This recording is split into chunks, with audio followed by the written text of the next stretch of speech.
45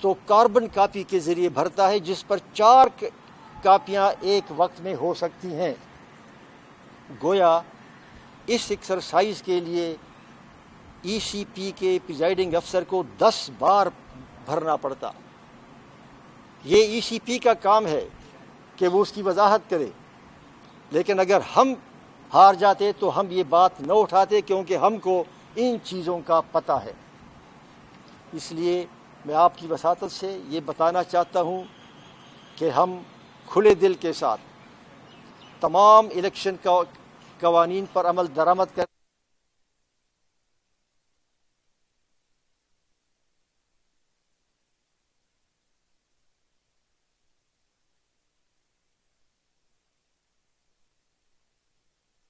party شاید اور زیادہ ووٹوں سے جیتی ہوئی نظر آئے، اس وقت پھر آپ کیا کریں گے؟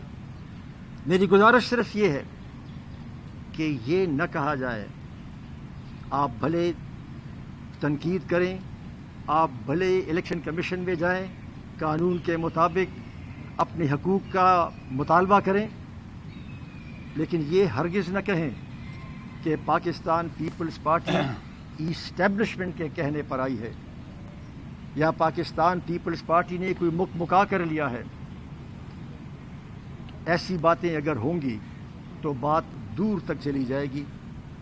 ہم بھی پھر مجبور ہوں گے کہ ہم کہیں گے کہ مکا تو اس وقت ہوتا ہے جب ضمانتیں ملتی ہیں، مکا تو اس وقت ہوتا ہے جب کنوکشن ہونے کے بعد بھی باہر جانے کی اجازت ملتی ہے، لیکن ہم یہ بات نہیں کرتے اور ہم نہیں کریں گے، اس لیے کہ ہمارا مقابلہ، ہماری جنگ اپوزیشن کی پارٹیوں کے آپس میں نہیں ہے، ہماری جنگ جو ہے وہ عمران خان کے ٹولے کے ساتھ ہے، اور ہماری جنگ اس نظام کو درست کرنے کی خاطر ہے۔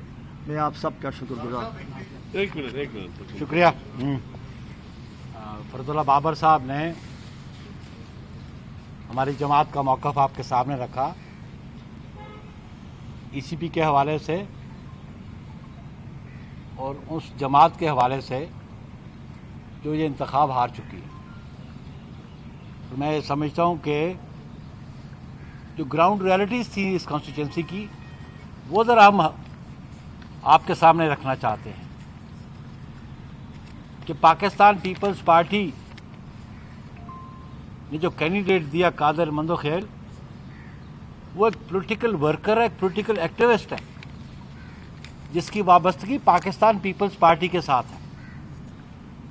یہ وہ شخص ہے جو اس حلقے میں موجود رہتا ہے۔ تو یہ نون نے تجربہ کیا پی ٹی آئی کی طرح کہ مفتاح اسماعیل وہ کوئی پولیٹیکل فگر ہی نہیں ہے۔ پہلی دفعہ وہ پولیٹیکل سین پہ آیا کہ جب انہوں نے وزیر خزانہ بنایا اس کو۔ تو ہم تو پولیٹیکل ایکٹیوسٹ ہیں، کئی دہائیوں سے لوگ پولیٹیکل پارٹی کے ساتھ منسلک ہوتے ہیں، حلقے کے ساتھ منسلک ہوتے ہیں۔ تو پی ٹی آئی نے بھی حفیظ شیخ، جو نان پولیٹیکل آدمی، جس کا پالیٹکس سے دور کا تعلق نہیں، ایک ٹیکنوکریٹ، اس کو لا کے الیکشن لڑوایا، وہ ہارا۔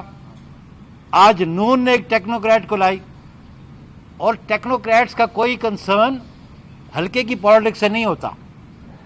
اور بنیادی وجہ جو نون کا کینڈیڈیٹ ہارا وہ یہ وجہ تھی کہ وہ پولیٹیکل ورکر نہیں تھا، اس کا کانسٹیٹوئنسی سے کوئی تعلق نہیں تھا۔ اور پھر جب 2018 میں پی ٹی آئی جیتی اور ہم کہتے تھے کہ یہ سلیکٹڈ حکومت آئی ہے، ان کو کسی کی آشیرواد تھی، اس کے بعد میاں شہباز شریف صاحب کبھی اس حلقے میں گئے؟ پاکستان پیپلز پارٹی کا وجود وہاں موجود، ہماری صوبائی حکومت موجود، ہماری صوبائی تنظیم وہاں میں موجود، ہماری ضلعی تنظیم وہاں پہ موجود، اور ہماری تنظیم جو ہے وہ رابطے میں رہی۔ اور جو پی ٹی آئی کا کینڈیڈیٹ تھا اس کے بارے میں آپ نے عوام کی رائے سن لی، 2.5 سالوں میں وہ کبھی گیا نہیں ادھر۔ اور پھر جو کردار اس کا قومی اسمبلی میں تھا، کبھی بوٹ لا کے رکھنا اور کبھی پستول لگا کے جہاز کے پاس چلے جانا، حلقے میں تو انہوں نے ریلیف نہیں دیا۔ میں یہ سمجھتا ہوں کہ 249 کے جو کانسٹیچوئنٹس ہیں انہوں نے پیپلز پارٹی کی قیادت پہ اعتماد کیا، پیپلز پارٹی کی کارکردگی پہ اعتماد کیا، انہوں نے موجودہ حکمرانوں کو مسترد کیا، ان کی کارکردگی کو مسترد کیا۔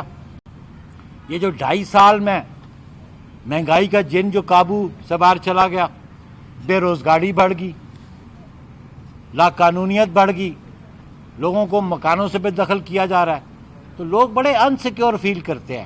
تو یہ فرق ہے ہماری صوبائی حکومت کی کارکردگی کا اور مرکز میں بیٹھے ہوئی حکومت کا۔ اور ہم سمجھتے ہیں جیسے بابر صاحب نے کہا، الیکشن کمیشن بالکل اپنے آئین اور قانون کے مطابق اپنے اقدامات اٹھائے۔ ہم 4 تاریخ کو ہم پیش ہوں گے، ری کاؤنٹ ہوگا تو ری کاؤنٹ کو بھی جو رزلٹ دیں گے فیس کریں گے۔ اور میرے تو وہاں پہ جو صدر ہے کراچی ڈویژن کے، انہوں نے کہا اگر ری پولنگ ہوگا تو ہم ری پولنگ کے لیے بھی تیار ہیں، اور انشاءاللہ ری پولنگ میں ہم زیادہ ووٹرز ان سے جیتیں گے۔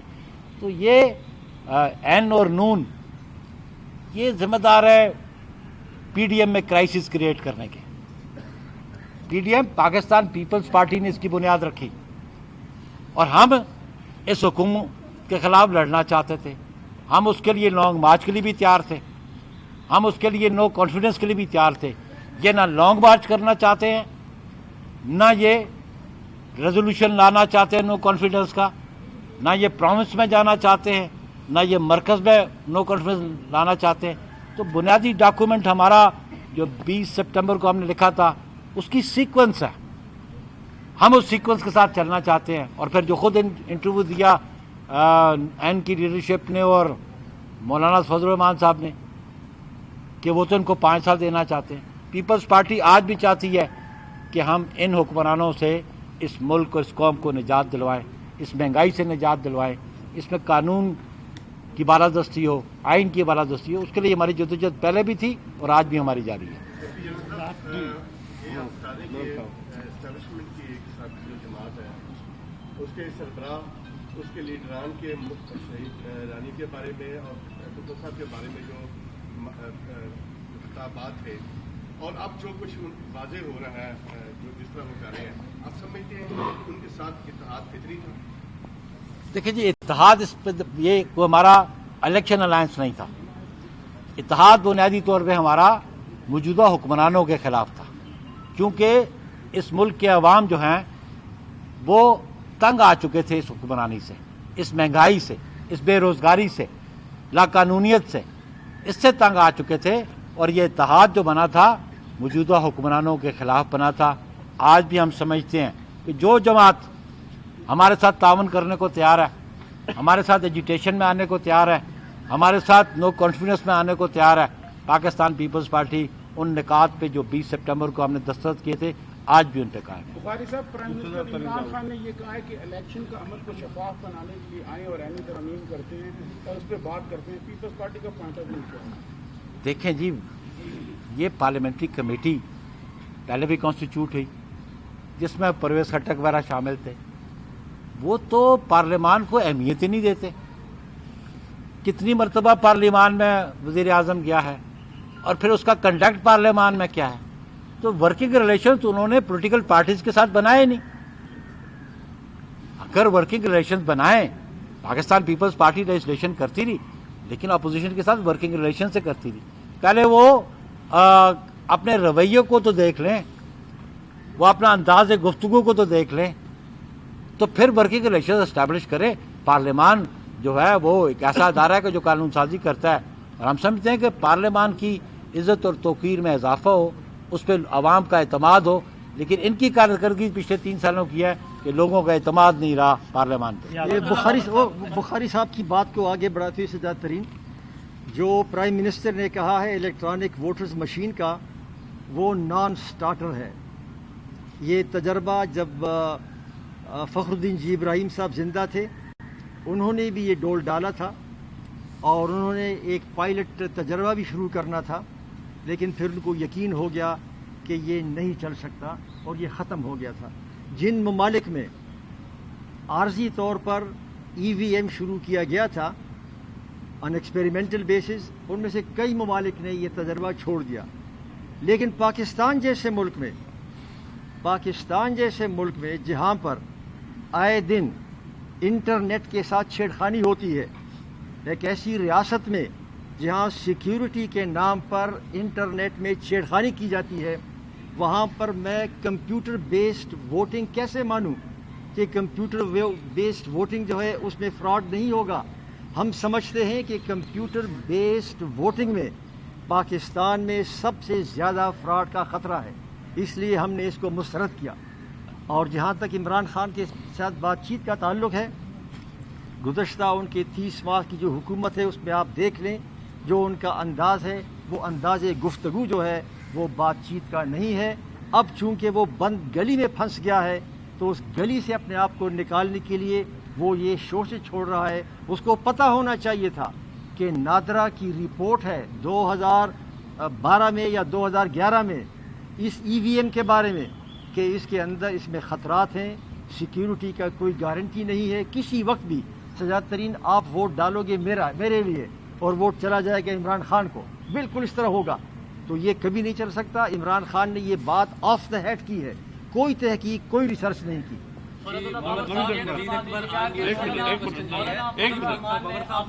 کہ پیپلز پارٹی اگر اپنے فیصلے پہ نظر ثانی کرے اور دوبارہ PDM میں آ جائے تو ان کے تمام جو لیڈرشپ ہے وہ بھی دور کیے جائیں گے اور ان کا اپوزیشن لیڈر بھی مانا جا سکتا ہے۔ دیکھیے میں تو اس وقت تو ہم 249 کی بات کر رہے ہیں، بہرحال آپ کے سوال کے بھی جواب دے دیتا ہوں۔ ہم نے تو PDM بنانے والے ہم ہیں، PDM بنانے والے ہم ہیں۔ وہ کون ہوتے ہیں کہ وہ ہم سے کہیں کہ ہم آپ کو ہم نے PDM بنایا ہے، ان کو ہمارے پاس آنا چاہیے۔ تو اس لیے یہ کہنا کہ جی ہم اب معافی مانگ لیں، ہم ان کے پاس واپس چلے جائیں، ایسا نہیں ہوگا۔ ان کو اب جو انہوں نے شو کاز نوٹس دیا تھا اس کو ودرا کرنا پڑے گا، ان کو اس بات کی معافی مانگنی پڑے گی اور پھر ایک مشترکہ نصب العین کی طرف بڑھتے ہوئے ہم ان کی بات چیت ہو سکتی ہے۔ لیکن یہ کہنا کہ ہم معافی مانگیں اور یہ کہنا کہ ہم ان کے پاس جائیں، ایسا نہیں ہوگا۔ PDM بنانے والے ہم ہیں، ہمارا چیئرمین تھا۔ جی مرتضی عابد صاحب، یہ بتائیے گا کہ جیسے الیکشن کی بات ہو رہی ہے 248 کی، اور پرائم منسٹر نے ابھی آپ نے اس کا جواب بھی دیا کہ پرائم منسٹر نے کہا ہے کہ جی الیکشن اصلاحات کے لیے آگے آئیں، اور آپ نے یہ بھی بتایا کہ ان کا یہ رویہ ہی نہیں ہے کہ الیکشن اصلاحات یا کوئی بھی بات چیت ان سے کی جائے۔ جس طرح سے 3 سال میں پارلیمنٹ کو انہوں نے مائنس کر دیا ہے، بالکل پارلیمنٹ میں آ کے اپنے چیمبر سے انہوں نے کبھی اتنی زحمت گزارا نہیں کی کہ پارلیمنٹ کے حال تک آئے، تو آپ سمجھتے ہیں کہ وہ اس قابل ہے کہ یہ حکومت اس قابل ہے کہ کسی بھی قسم کی صرف الیکشن اصلاحات ہی نہیں کسی بھی قسم کی اصلاحات لا سکتے ہیں اور آئے کہ ملک کو اس طرح کی ٹرانسپیرنسی دے سکتے ہیں کسی چیز میں؟ لگتا تو نہیں ہے، آپ کیا کہتے ہیں؟ میرا خیال یہ ہے کہ یہ حکومت نہ اپوزیشن کے ساتھ بات چیت میں سنجیدہ ہے اور نہ یہ اپوزیشن کے ساتھ کسی موضوع پر بات چیت کرنے کی اہل ہے۔ جس طریقے کے ساتھ انہوں نے پارلیمان کا جس طرح استعمال کیا ہے گزشتہ 30 ماہ میں، جس طرح سے انہوں نے اپنے آپ کو جو سمجھتا ہے یہ، اور تمام اپوزیشن کے ہر شخص کو یہ کرپٹ اور نااہل سمجھتا ہے، اس کی جو ذہنی اٹھان ہے وہ ذہنی اٹھان ہی اس قابل اس طرح کی نہیں ہے کہ وہ اپنے مخالف کے ساتھ بات چیت کر سکے، اور اس کا ثبوت ان کی حکومت کا جو گزشتہ ریکارڈ ہے وہ بالکل ہمارے سامنے ہے کہ اس کی جو اٹھان ہے، شخصیت کی اٹھان، اس میں یہ چیز نہیں ہے۔ تھینک یو، بڑی مہربانی۔